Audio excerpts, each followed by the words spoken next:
Radio వేరితాస్ ప్రేక్షకులకు వీక్షకులకు స్వాగతం సుస్వాగతం. ఆగస్టు నెల 24వ తారీఖు శనివారము. ఈ దినమున మనం సువిశేషంలో నతానేయులు గురించి తెలుసుకుంటూ ఉన్నాం. ఈ దినమున మన తల్లి అయిన తిరుసభ పునీత బర్తలోమయ్య గారి యొక్క పండుగను కొనియాడుతూ ఉన్నాము. ఈ బర్తలోమయ్య అనేటటువంటి పేరును మనము వారి యొక్క ముద్దు పేరు నతానియేలు. నతానియేలు అనగా బర్తలోమయ్య అని మనం అర్థం చేసుకుందాము.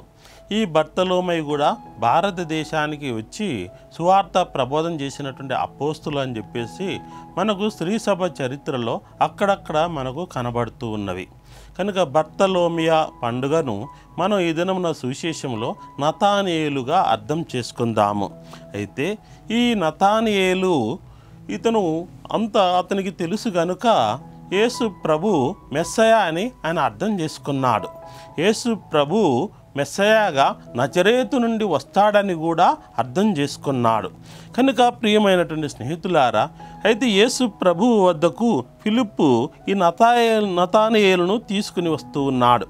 అయితే ప్రియ స్నేహితులారా, మనం ఇక్కడ ఉన్నటువంటి ఈ నతానియేలు యేసు ప్రభు వద్దకు వచ్చిన తర్వాత నిన్ను అంజూరపు చెట్టు కింద చూశాను అని ఫిలిప్పు నిన్ను పిలవకముందే నేను నిన్ను అంజూరపు చెట్టు కింద చూశాను అని చెప్పగా ఈ నతానియేలుకు ముందుగానే తెలుసు ప్రవక్తలకు కొన్ని అద్భుత శక్తులు ఉంటాయని చెప్పేసి, ఈ మెస్సయ నజరేతు నుండి వస్తాడని చెప్పేసి, ఈ యేసు ప్రభువే మెస్సయ అని చెప్పేసి అర్థం చేసుకుని విశ్వసించినాడు గనుక ప్రవక్తలకు అద్భుత శక్తులు ఉంటాయని కూడా వీరు గ్రహించారు.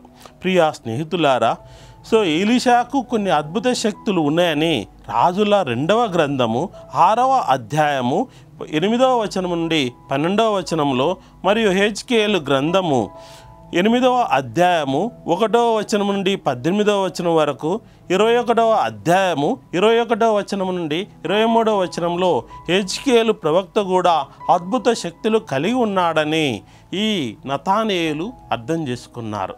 నతానియేలు విశ్వసించాడు. కనుక ఈ ఎలీషా ప్రవక్త హెజ్కేలు ప్రవక్తకు ఏ విధంగా ప్రవక్తలుగా వాళ్ళ దగ్గర అద్భుత శక్తులు ఉన్నాయో, ఈ యేసు ప్రభు కూడా ఒక మెస్సయా అని, ఒక ప్రవక్త అని, ఈయన దగ్గర కూడా అద్భుత శక్తులు ఉన్నాయని యేసు ప్రభు ఇదిగో నేను నిన్ను అంజూరపు చెట్టు కింద చూశాను, ఫిలిప్పు నిన్ను పిలవకపూర్వమే నేను అంజూరపు చెట్టు కింద చూశాను అని చెప్పేసరికి నిజంగా ఈయనలో అద్భుత శక్తులు ఉన్నాయని అర్థం చేసుకున్నటువంటి నతానియేలు యేసు ప్రభుని మెస్సయగా గ్రహించినాడు, మెస్సయగా గుర్తించినాడు.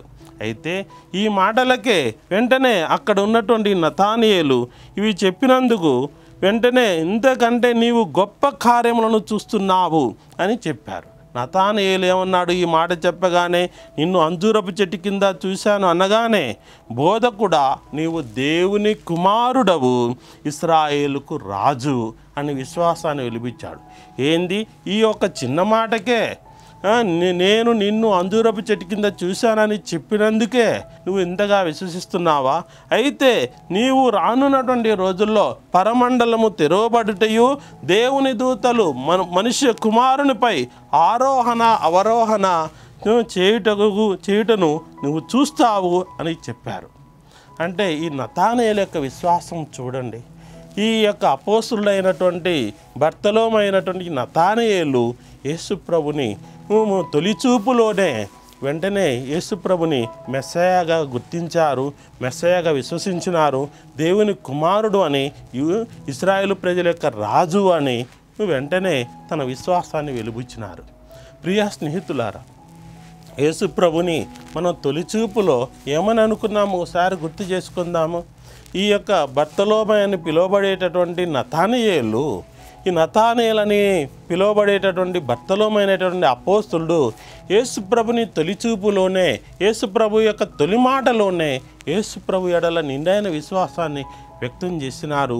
యేసు ప్రభు కోసం అదే విశ్వాసంతో యేసు ప్రభుని విడిచిపెట్టకుండా అందరూ వెళ్ళిపోయినా కానీ ఈ 12 మంది అపోస్తుల్లో ఈయన కూడా ఒక అపోస్తులుగా ఉండి యేసు ప్రభు కోసం సువార్త ప్రబోధం కోసం భారతదేశానికి వచ్చాడు.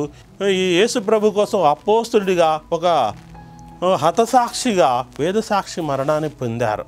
కనుక తొలిచూపులోనే యేసుప్రభుని ఇష్టపడి యేసుప్రభుని ప్రేమించి యేసుప్రభుని విశ్వసించినటువంటి వారు ఈ బర్తలోమయ అని పిలువబడేటటువంటి నతానేలు ప్రవక్తను చూసి మనం కూడా యేసుప్రభులో మనం లేవగానే ప్రతిరోజు లేవగానే యేసుప్రభు నా రక్షకుడు, దేవుని కుమారుడు, ఈయనే నా రాజు అని విశ్వసించుదాము.